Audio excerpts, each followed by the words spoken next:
Natural विकास होना चाहिए, उनके ऊपर बहुत उम्मीद नहीं थोपना चाहिए। आज हम कहते हैं कि हम सब भी, हम अभी शुरुआत में ही बोले कि हम लोग को दशरथ बनना होगा। आज हम सब पेरेंट्स, कल हमको किसी पेरेंट्स ने मैसेज लिखा कि वीकडे के दिन प्रोग्राम होना चाहिए, आज हम लोग का नौकरी है। आप सोचिए, क्या एक दिन हम अपने बच्चों के लिए नहीं निकाल सकते या छुट्टी नहीं ले सकते? हम सबकी स्थिति ऐसी हो गई है, सुबेरे उठते हैं, एप्पल का ऐड देखते हैं और दिन भर उसी जुगाड़ में रहते हैं, कैसे फोन ले लें, कैसे प्रॉपर्टी ले लें, कैसे जमीन ले लें। घर पे आने के बाद भी फेसबुक, व्हाट्सएप और रील पर रहते हैं। तो बच्चों का विकास क्या सही विकास कर रहे हैं? हमको अपने अंदर सुधार करेंगे तो निश्चित तौर पर बच्चे अच्छा करके देंगे। आप हम सबको इस बात पर ध्यान देना है, किस तरह से हमें अपने बच्चे का विकास करना है। ज्यादा हम जानते हैं, हम सब लोग यहां पर जो आए हुए हैं, माता जी को सुनने के लिए आए हुए हैं, तो आप सबका फिर से बहुत स्वागत है, अभिनंदन है। इन्हीं शब्दों के साथ अपने वाणी को विराम देता हूं। धन्यवाद।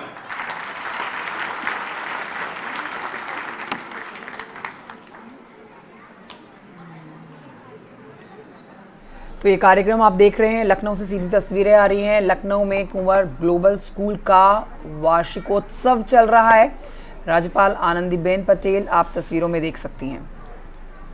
और अब मैं सविनय निवेदन करती हूँ, नव विचारधारा संवर्धक, प्रभावशाली कार्य साधक, अथक परिश्रम की प्रतीक हमारी मुख्य अतिथि माननीय राज्यपाल महोदया श्रीमती आनंदीबेन पटेल से कि वे अपने सुविचारों को हम सबके साथ साझा करें।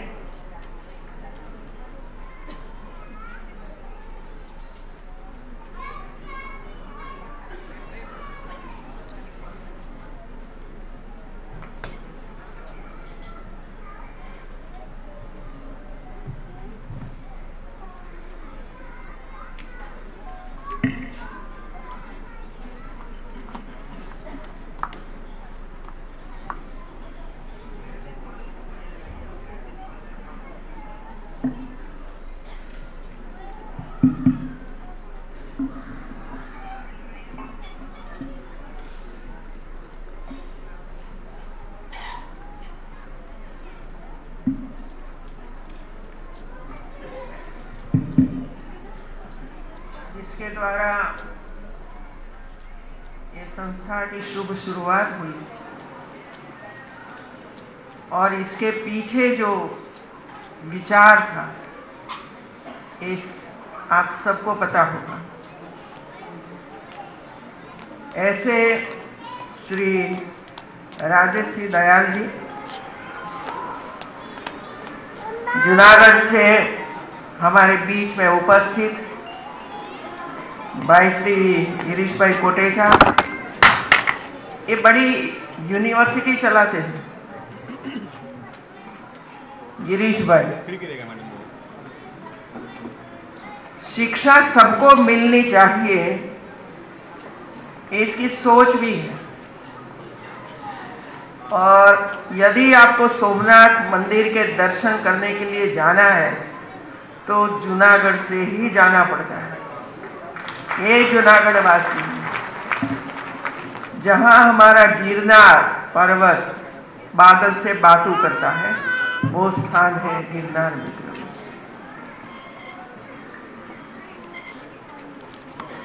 श्री रघुनाथ शुक्ला जी, जिसको आप गुरु बोलते हो, हमारे बीच में परिवार बैठा है, डोलर भाई और उनकी पत्नी, दोनों का स्वागत करती हूँ। और अभी बीच में से चली गई ये मेरी बेटी है अनार पटेल मित्र, और आप सब परिवारजन, मुझे खुशी हुई आज स्कूल में आने से। आज उत्तर प्रदेश का स्थापना दिन है। पूरा उत्तर प्रदेश स्थापना दिन मना रहा है और आज स्कूल में भी एक कार्यक्रम आयोजित हो रहा है। तो मेरे मन में ये प्रश्न था, क्योंकि दोनों का समय एक ही हो गया, उत्तर प्रदेश के राज्य के कार्यक्रम में जाना कि स्कूल के कार्यक्रम में आना, तो मैंने स्कूल का कार्यक्रम चुन लिया कि मुझे स्कूल में ही जाना है।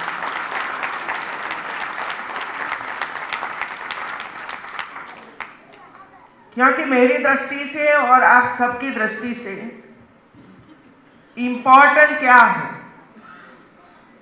यदि हमारे प्रधानमंत्री हमें ये बताते रहते हैं कि जब हम हमारे देश के 100 साल का सेलिब्रेशन करेंगे तो देश को कहां ले जाना है और अगले 25 साल में किसकी जिम्मेवारी आने वाली है, तो ये बच्चों की जिम्मेवारी आने वाली है, युवाओं की जिम्मेवारी आने वाली है कि वो ही 25 साल के आज उम्र वाले बच्चे हैं ना, यही उसको दिशा दर्शन करने वाले हैं। तो यदि भारत को आगे बढ़ाना है तो हमें मूल से ही सोचना पड़ेगा कि हमारे बच्चों को हम किस तरह तैयार करें कि जिसकी वजह से वो वही दिशा में चले जो भारत सुखी समृद्ध और विश्व को मार्गदर्शन करे। ये हमारी सोच है मित्रों, वसुधैव कुटुंबकम, ये हमारी सोच है। और इसी वजह से मैं जहां भी जाती हूं वहां शिक्षा ही केंद्र में रखती हूं। दूसरा हेल्थ, आरोग्य। यदि हेल्थ अच्छा नहीं होगा, कितने भी पढ़ाओ, बड़े आदमी बनाओ, डॉक्टर बनाओ, इंजीनियर बनाओ, पर हेल्थ ही अच्छी नहीं होगी तो क्या करेगा। तो बच्चों की हेल्थ, आरोग्य, और तीसरा इसका सर्वांगी विकास। उनको ये पता ही होना चाहिए मैं आगे जाकर क्या करने वाला हूं, तो उसकी रुचि क्या है। यदि उसकी रुचि है ही नहीं और आप उसको धक्का धक्का मार मार कर ट्यूशन रख रख कर सिखाएंगे तो वो आगे नहीं बढ़ पाते हैं, आगे से पिछड़ जाते हैं। और तब जाकर लोगों को लगता है कि ये क्या किया हम लोगों ने। मित्रों, आपने सही बात बताई, बच्चों को अपने आप खिलने दो, अपने आप खिलने दो, अपने आप खेलने दो, अपने आप कुछ करना है वो करने दो। हम उसको प्लेटफॉर्म दें, चाहे स्कूल हो, चाहे परिवार हो, चाहे घर हो, उसको प्लेटफॉर्म दीजिए। वो जो करना चाहता है वो प्लेटफॉर्म उसको स्कूल में मिलेगा, वो प्लेटफॉर्म उसको घर में मिलेगा। आगे जाकर अपना प्लेटफॉर्म वो ही चुन लेगा और बनाएगा।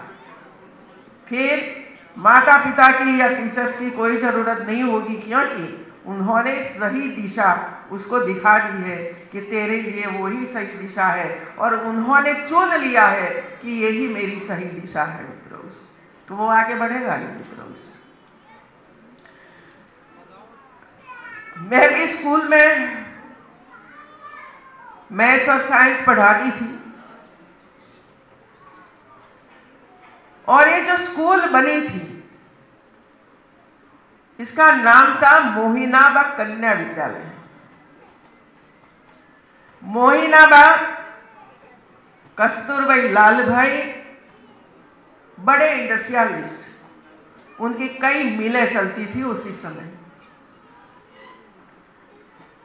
मतलब मैं 100-150 साल पहले की बात करती हूं, 150 साल पहले की। ये उसी समय उसकी दादी थी, मोइनाबा। हमें जब पता चला, स्कूल जब स्टार्ट हुई, तब ये बताया गया था कि परिवार में सबको पैसे मिलते थे, कुछ खरीदना है या तो कुछ करना है, तो वो ये पैसे की बचत करते रहते थे। मोइनाबा बचत करते रहते थे। जब उसका स्वर्गवास हुआ तब उन्होंने बताया था अपने बेटों को, उनके पति को, कि ये जो मेरी बचत है इसमें से आप बच्चियों के लिए स्कूल बनाना मित्रों, तो 150 साल पहले की बात है। ये उसी समय की माताओं की सोच थी, जो हम सोच भी नहीं सकते हैं आज कि हम हमारी बेटियों को पढ़ाएं। तो 150 साल पहले या 200 साल पहले की हमारी माताओं की सोच क्या थी कि पहले शिक्षा दीजिए बेटियों को, संस्कार दीजिए बेटियों को, उसका स्वास्थ्य अच्छा बने इसके लिए प्रयास कीजिए, और इसके इर्द गिर्द जितनी भी प्रवृत्तियां करवानी है वो आप स्कूल में करवाइए और बच्चों को तैयार करिए। तो लखनऊ